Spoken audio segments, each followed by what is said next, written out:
Cinqamee rakkamee maaliif na challifta? Cinqii yaada kiyyaa hunda keessa beekta.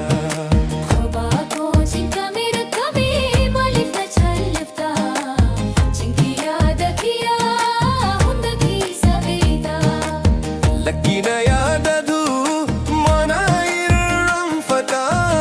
Lakkina yaadadu mana irraanfata. Yaada jaalalaati mana galaafata. Mana galaafata.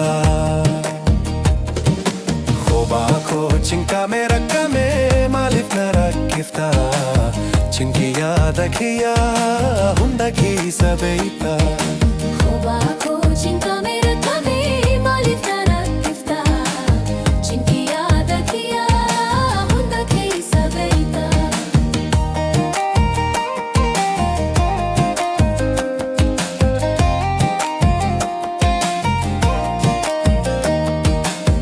Anbeeku dhaadhabe guyyaa fi halkanii. Anbeeku dhaadhabe guyyaa fi halkanii. Nama yaadni dhibii dirmamuun harkanii. Dirmamuun harkanii.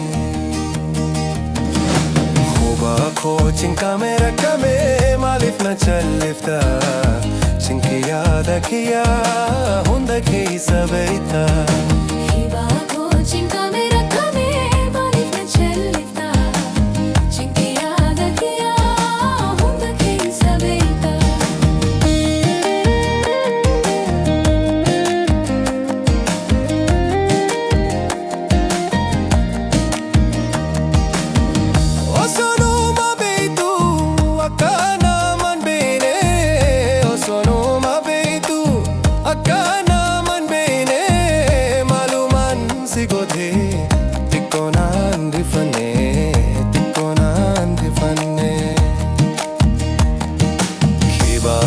Cinqamee rakkamee maaliif na challifta?